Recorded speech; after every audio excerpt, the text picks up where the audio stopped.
guys, welcome to your favorite channel on YouTube, Booksters. Today I'm gonna talk to you about a magnificent book I just read on my English class. Usually when we read books for school, as interesting as they might be, I don't know why, but I never finished them reading, and this was the exception of them. I just read the last lecture from Randy Posh. So this is the book I just read.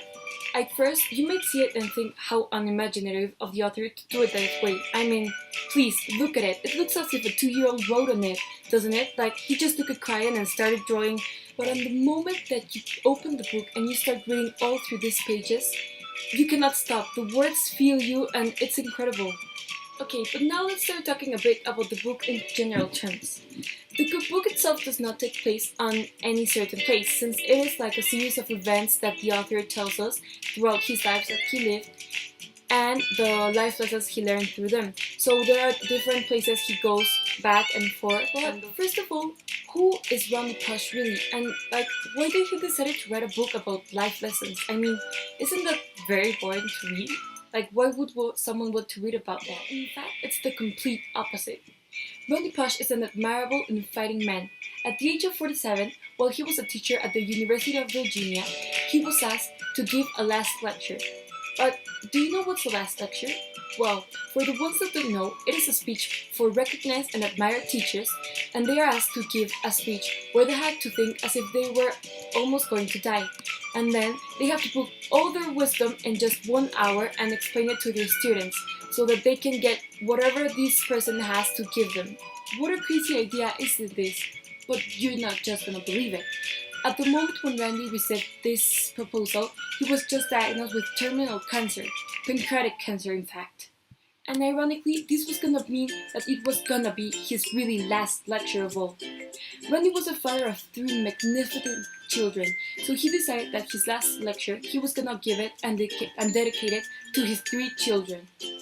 This was gonna be like a manual on how to live their lives and learn from their father, so that they could learn how his father really was, since they were very small when he died. His speech would be about what it was to achieve dreams, childhood dreams, followed with many life lessons he learned throughout his life, so that his children could learn from him.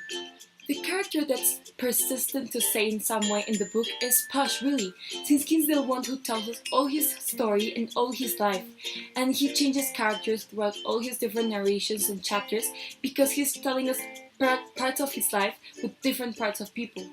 For example, we get to meet his wife Jay, his colleagues from the university he works in, his students, friends, father, and even the mother, between many others. We are able to learn at least one thing from each of the characters and that he introduces in each, and it's very interesting to get to know them and learn what they think about Posh and life. But now I think let's talk about a bit of my personal opinion about this incredible book. I don't really know how to explain the feeling of never giving up and of persistence that this book gave me. It is incredible the power each chapter has, that it gives the reader a new emotion in it, but at the same time, it keeps the one with the main idea, that is of never giving up and to achieve your dreams at your fullest.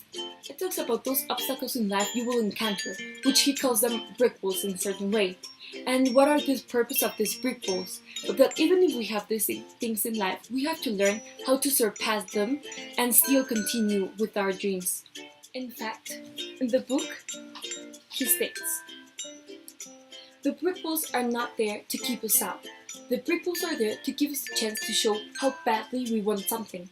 Because the brick walls are there to stop the people who don't want it badly enough."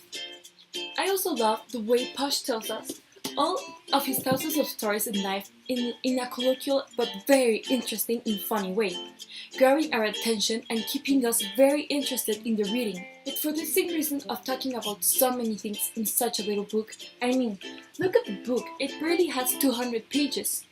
It states barely the information and it misses a lot of information to make it clearer and easier to understand for the reader. For example, almost at the end of the book, he talks about raising the white flag, and he just talks about it in barely 100 words, and about how his mother would call him Randolph, and it was his real name, but he hated his name, so whenever his mother would send him cards, he would return them, like, how mean of him, isn't it? But then when his mother sent him cards with the name of Randy, he would accept it.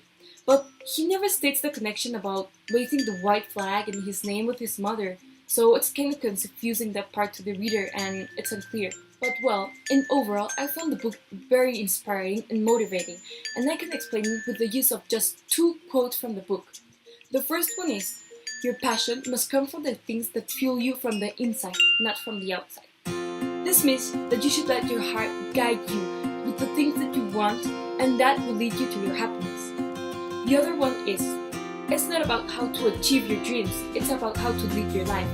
If you live your life in the right way, the karma will take care of itself. The dreams will come to you."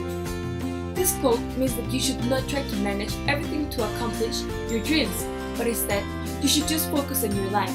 And if you do that, your dreams will come true with the help of work and it will eventually come out.